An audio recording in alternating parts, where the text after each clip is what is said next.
Hola a todos y a todas, esperemos que estéis bien. Vamos a intentar explicar hoy la norma que anunció ayer el Gobierno, que ha sido publicada en el BOE de ayer por la noche, en relación a lo que se ha denominado como permiso retribuido recuperable. Bien, tenemos que saber que este Real Decreto, la prioridad que establece como máxima es limitar más todavía la movilidad. Partiendo de esta premisa, el Real Decreto lo que establece, como he dicho antes, es un permiso retribuido recuperable para personal laboral por cuenta ajena. Es decir, a priori, estamos hablando de trabajadores asalariados, trabajadores que trabajan para empresas o para autónomos, no para autónomos, por ejemplo. Entendemos que no se le aplica a trabajadores autónomos, solamente a trabajadores asalariados.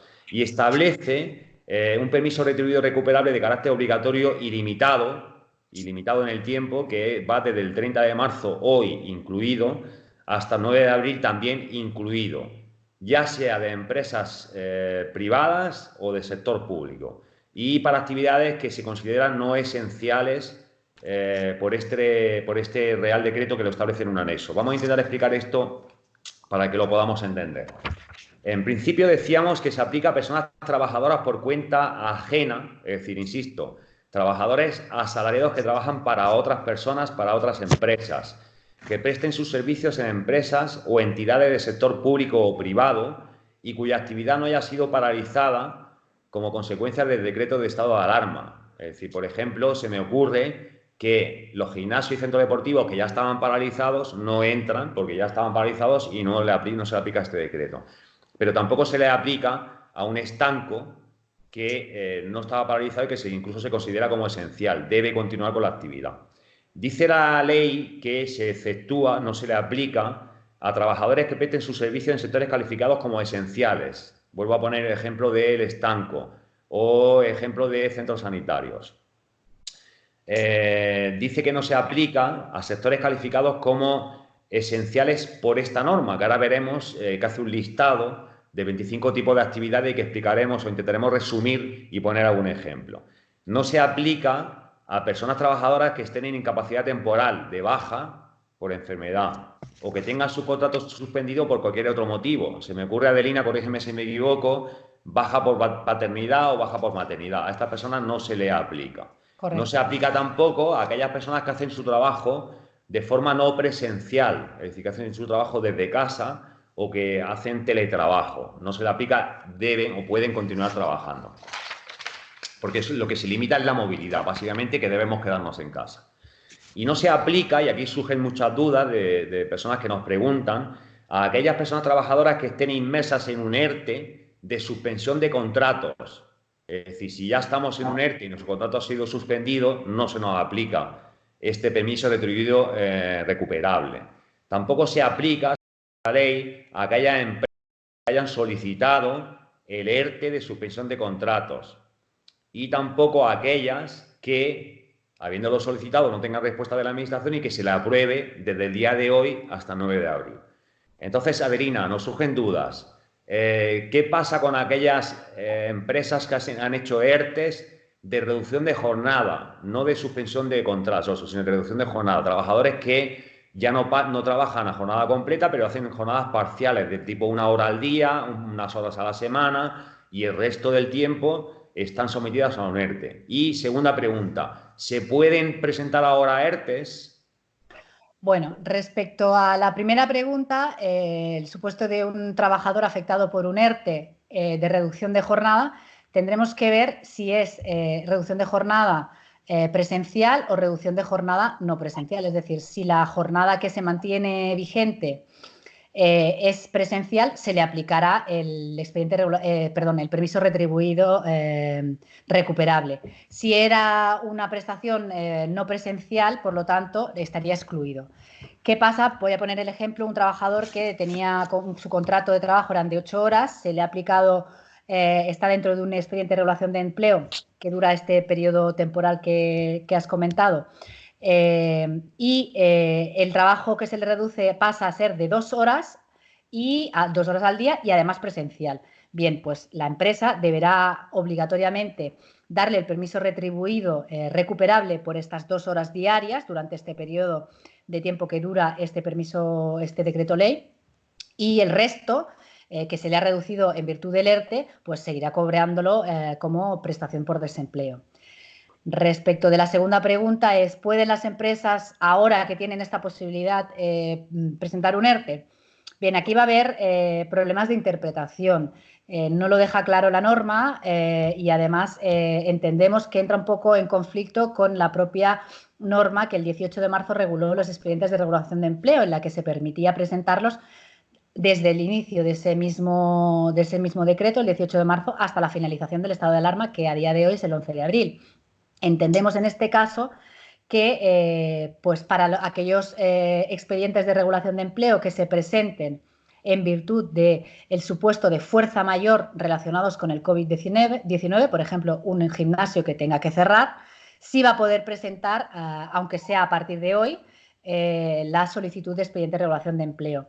Más complejo la interpretación de aquellas actividades que no estén dentro de este fuerza mayor, sino por causas económicas, técnicas, organizativas y de producción, y que todavía a día de hoy no lo hayan presentado. Ahí es posible que la interpretación sea más restrictiva y que lo que tengan que hacer a estas empresas es dar obligatoriamente este permiso retribuido recuperable. Por lo tanto, tendremos que distinguir cuál es la causa y cómo se va desarrollando la interpretación de este decreto. Nos planteaban un supuesto, que te lo pregunto también, de personas que sí han sido sometidas a ERTE, pero no de suspensión de contrato, sino de reducción de jornada. Imaginemos, por el ejemplo que tú has puesto, de personas que han pasado a trabajar 2 horas al día o 2 horas a la semana. ¿Pueden presentar un ERTE ahora para provocar la suspensión plena de toda la jornada laboral, de todo el contrato de trabajo?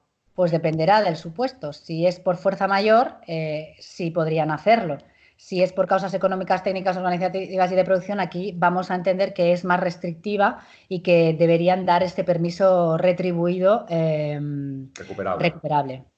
Bien, aclarado esto, vamos a intentar explicar el listado de actividades que se consideran que no le afecta este Real Decreto, este permiso retribuido recuperable. Como he dicho antes, se establece un listado de 25 actividades y que intentaremos resumir y poner algún ejemplo. En primer lugar, dice que no le afecta a aquellas actividades que deban continuar desarrollándose, en virtud de lo que dijo ya el Real Decreto de Estado de Alarma. Pongo otra vez el mismo ejemplo del estanco a este tipo de actividades o centros sanitarios. No se le aplica. No se aplica tampoco a la cadena de abastecimiento de mercado y el funcionamiento del servicio de centro de producción de bienes y servicios de primera necesidad: alimentos, bebidas, alimentación animal, productos higiénicos, medicamentos, productos sanitarios o cualquier otro producto necesario para la protección de la salud. Nos planteaban una duda respecto de una empresa que se dedica a fabricar mamparas de protección para centros sanitarios o para farmacias. Adelina, ¿podría entenderse que puede continuar con su actividad? Sí, entendemos que sí, porque es un servicio complementario para la seguridad y salud en estos centros en concreto. Por lo tanto, entendemos que sí. Bien. No se aplica tampoco este Real Decreto, este permiso retribuido recuperable, a servicios de actividad, a servicios de hostelería y restauración, pero para prestar entrega a domicilio. Es decir, seguimos sin poder ir a bares o restaurantes para consumir o para tomar algo allí, pero sí podemos pedir y pueden seguir en esa actividad para que nos entreguen bebidas y alimentación a domicilio. No se aplica tampoco a la cadena de producción y distribución de bienes, servicios, tecnología sanitaria, material médico, equipo de protección, equipamiento sanitario y hospitalario y cualesquiera otros materiales relacionados o necesarios para prestación de servicios sanitarios. Fijaos que es todo lo relacionado con el sistema sanitario. Tampoco se aplica a las actividades imprescindibles para el mantenimiento de producción de industria manufacturera para suministros, equipos y materiales necesarios para el correcto desarrollo de actividades esenciales. Por ejemplo, estamos hablando de la fabricación del tabaco. No se aplica tampoco para servicios de transporte, tanto de personas como de mercancías, relacionado con todas estas actividades que estamos hablando. No se aplica tampoco a instituciones penitenciarias, cárceles, ni a protección civil, ni a salvamento marítimo, ni a salvamento y prevención y extinción de incendios, los bomberos, ni a seguridad de minas, ni a tráfico y seguridad vial, ni a seguridad privada, ni a alarmas, ronda y vigilancia discontinua, ni a servicios de seguridad en garantía de servicios esenciales o abastecimiento de la población. Juan José, una consulta que nos ha llegado a Rubiño Abogados es respecto a qué pasa con el sector de detectives privados que están considerados como seguridad privada. ¿A ellos se les aplica esta excepción? Es decir, ¿no se aplicaría el permiso retribuido recuperable o sí? La Ley de Seguridad Privada del año 2014 ya define la seguridad privada como el conjunto de actividades, servicios, funciones y medidas de seguridad adoptadas para hacer frente a actos deliberados, es decir, a propósito, o a riesgos accidentales, para realizar averiguaciones sobre personas y bienes con la finalidad de garantizar la seguridad de las personas, proteger su patrimonio y velar por el normal desarrollo de sus actividades. Por lo tanto, nosotros entendemos que el sector de los detectives privados, puesto que se engloba la seguridad privada, siempre que haga una actividad relacionada con la protección del patrimonio y de las personas y el desarrollo de sus actividades, sí pueden continuar ejerciendo su actividad. No lo veo tan claro, no lo vemos tan claro en actividades del tipo investigación sobre posible infidelidad, es un ejemplo, sobre posible infidelidad en un matrimonio. Pero sí que lo vemos claro respecto de protección de una víctima de violencia de género, de protección de una actividad empresarial, de protección de un patrimonio, por ejemplo, proteger una casa, y ahí se abre el abanico de todo tipo de actividades como es la misma protección, seguimiento, vigilancia, informar, etcétera, etcétera. Sí que nos consta que hay alguna comunidad autónoma como Cataluña que lo ha prohibido radicalmente. Nuestra opinión es que, teniendo en cuenta este Real Decreto que está dictado por el Gobierno, además en una situación de estado de alarma, esta aplicación de esta norma es superior a lo que pueda estar una comunidad autónoma y entendemos que no es compatible con que una comunidad autónoma pueda limitar esta actividad. Creemos que no puede limitarla. En cualquier caso, habrá que ver qué dice cada comunidad autónoma. ¿Alguna duda más, Adelina? Ninguna. Bien, seguimos. No se aplica tampoco a las actividades de mantenimiento de material y equipo de las Fuerzas Armadas. No se aplica tampoco a los centros, servicios y establecimientos sanitarios, así como a los centros que atiendan a mayores, menores, personas dependientes o personas con discapacidad. Tan es así que decíamos ayer, y lo recordamos ahora, que este tipo de centros tienen la obligación de continuar con su actividad, tienen la obligación de continuar prestando sus servicios, hasta tal punto de que ni tan siquiera pueden hacer un ERTE, decíamos ayer. Bien, no se aplica tampoco a centros, servicios y establecimientos de atención sanitaria a animales, veterinarias, tiendas de productos de alimentación de animales.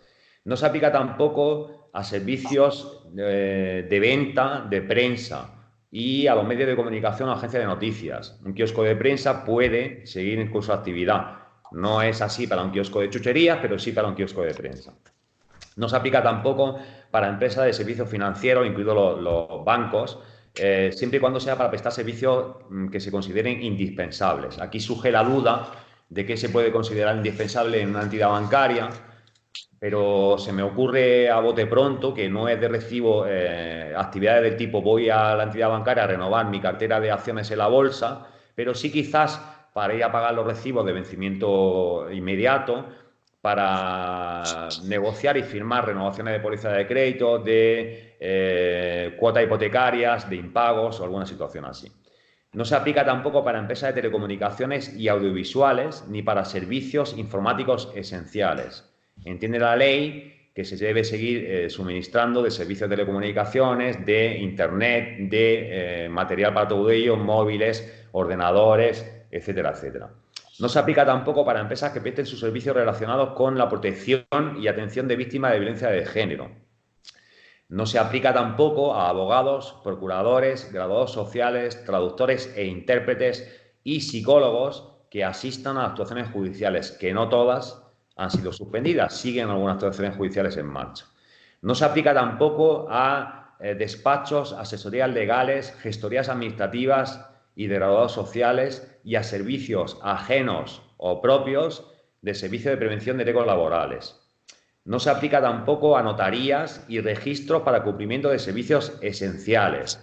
Aquí nos surge también la duda de que se podría considerar como un servicio esencial en una notaría pero entendemos, por ejemplo, que podría tratarse de hacer testamentos, dada la situación que tenemos ahora, de renovar pólizas de crédito, de modificar y firmar modificaciones hipotecarias, si hemos conseguido negociar con el banco, pero no se me ocurre que sea posible ir a una notaría o que la actividad de la notaría sea firmar compraventas de segundas residencias en la playa.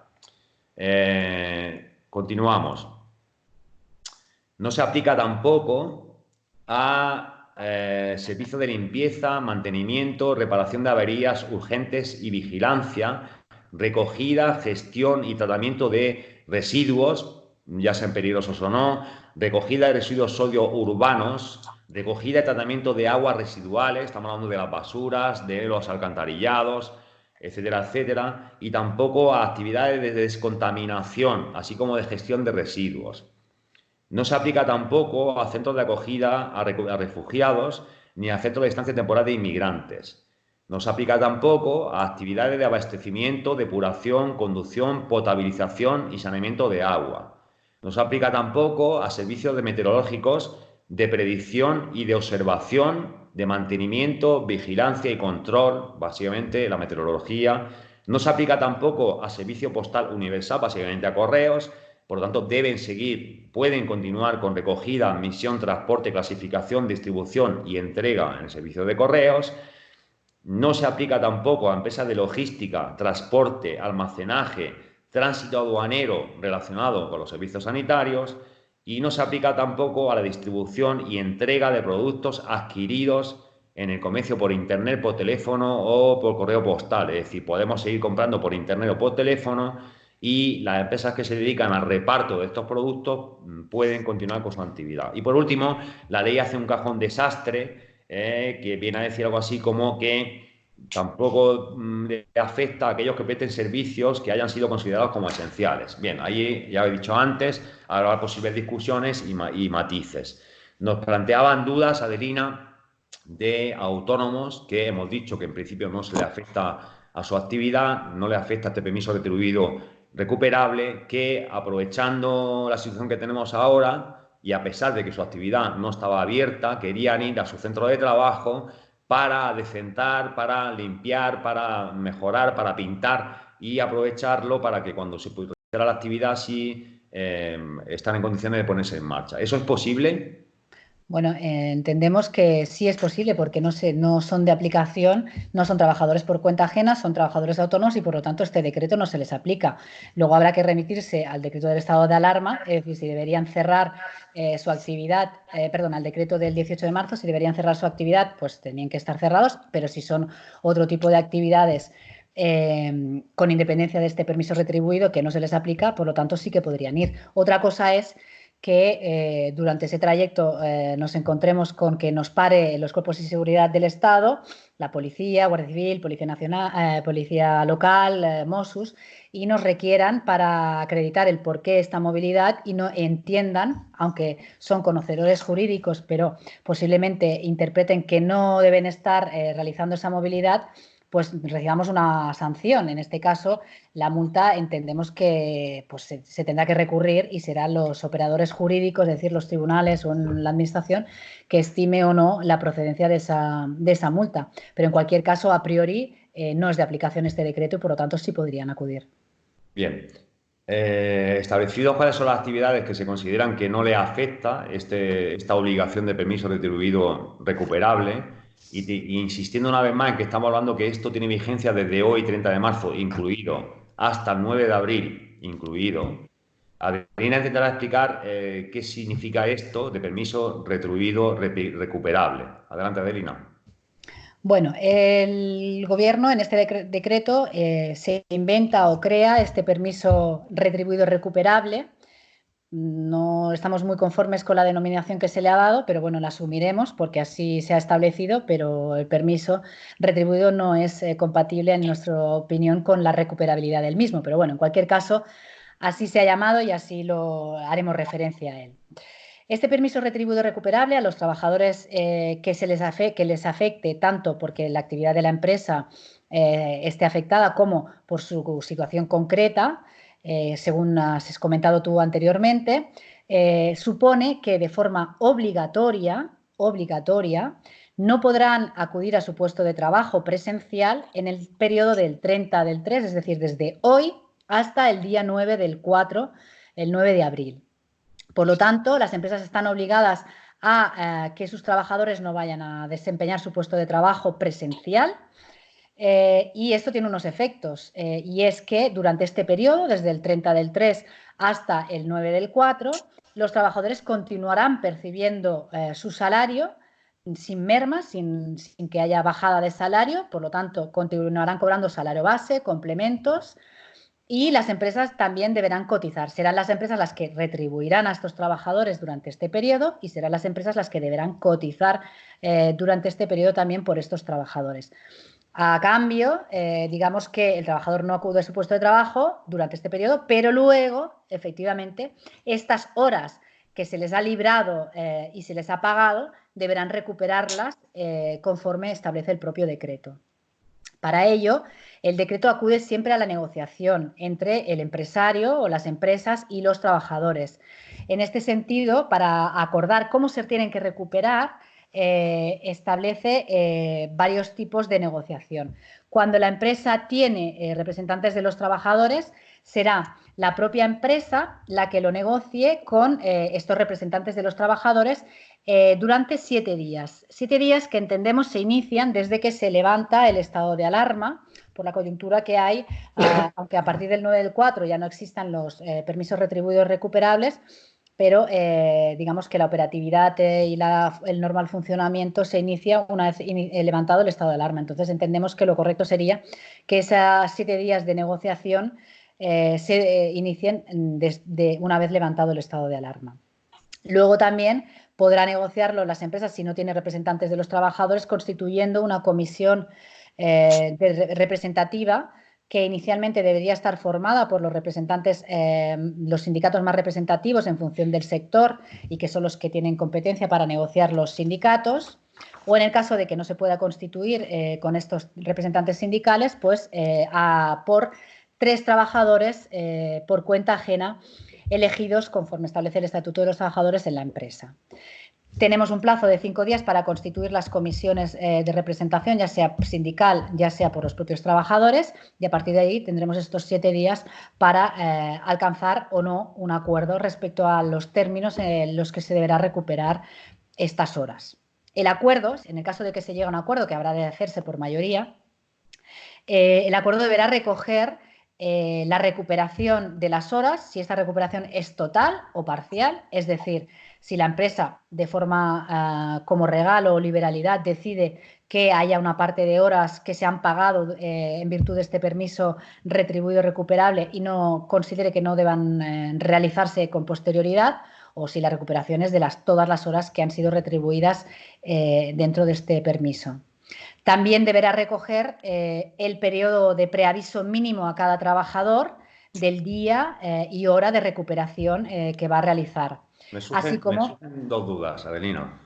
Una, decías que se tiene que establecer cómo se van a recuperar esas horas. ¿Es posible que la empresa imponga que no sea necesario recuperar esas horas porque así la descuenta de vacaciones, permisos de trabajo, de descansos? ¿Eso es posible? Posible es. Otra cosa es que consideremos que no es ajustado a derecho.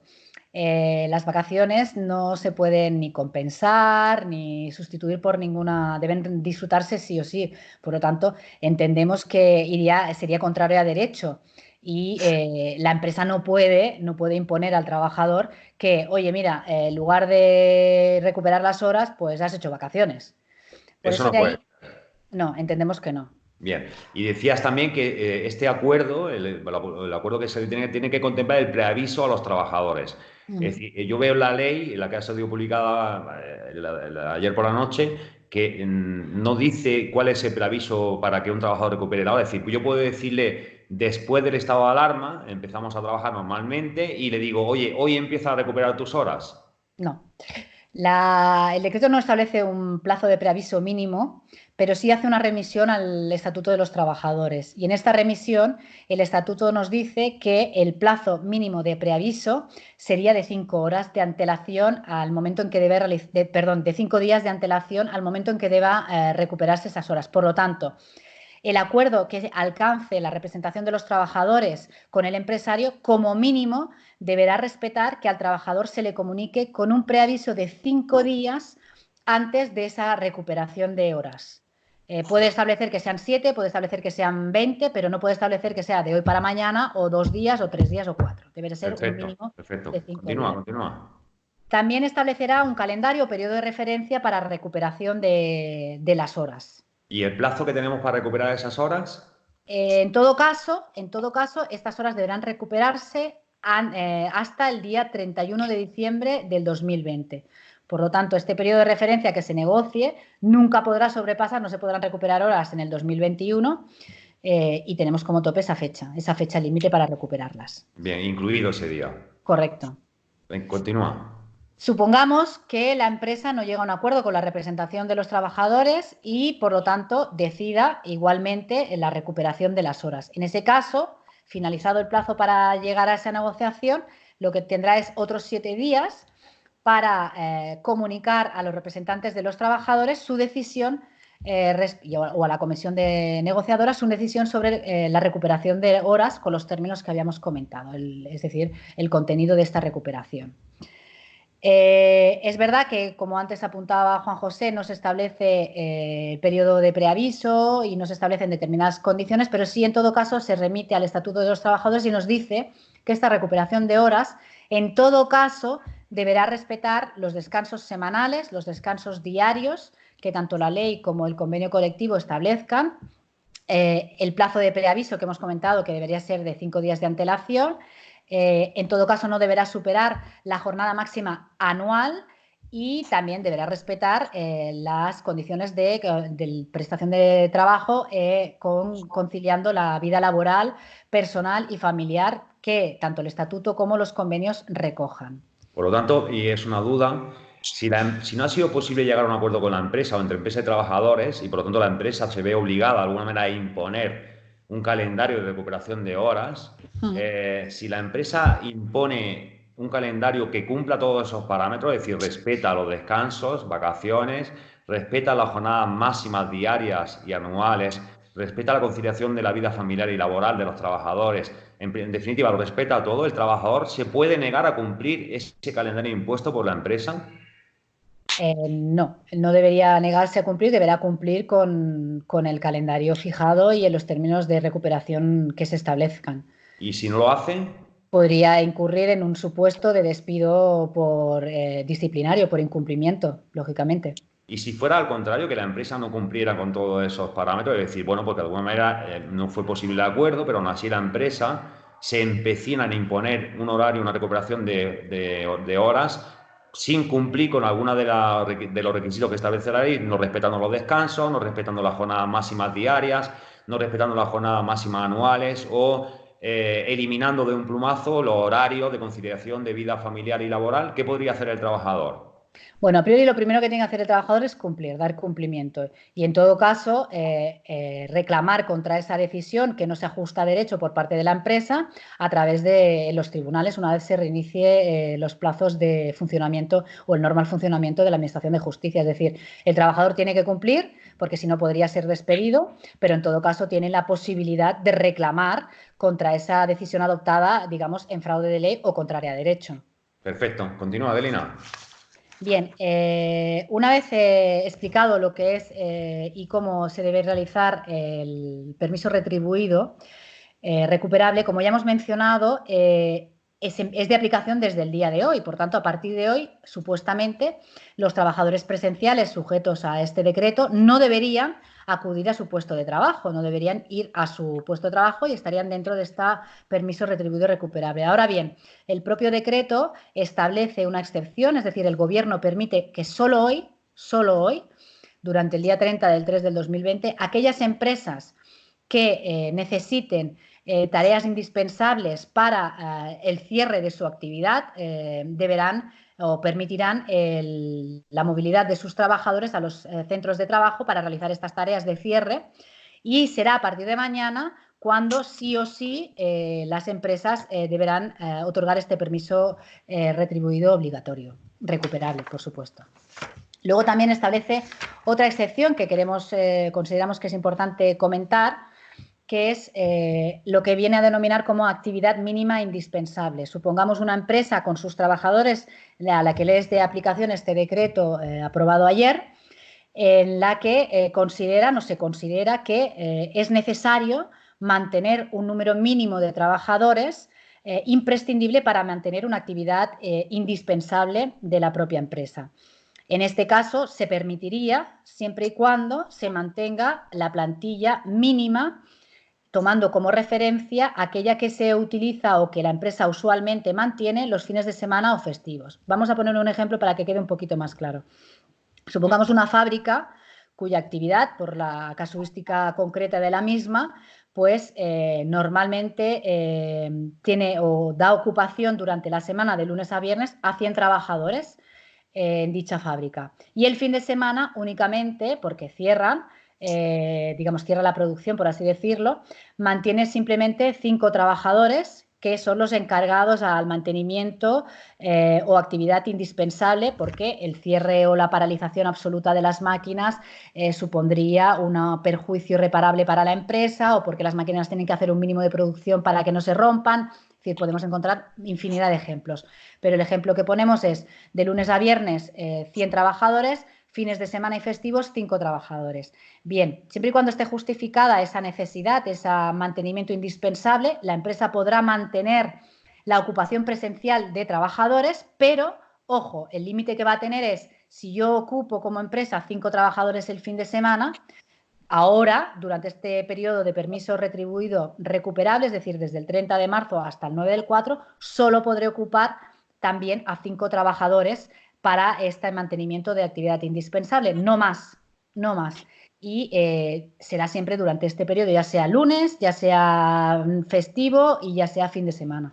Por lo tanto, la finalidad es reducir al máximo la movilidad de los trabajadores presenciales. Bien, yo creo que ya está todo. ¿Tienes alguna duda, Esther?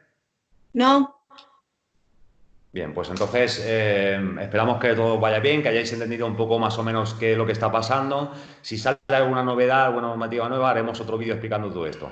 Adiós a todos y todos, abrazos. Adiós, ánimo y salud.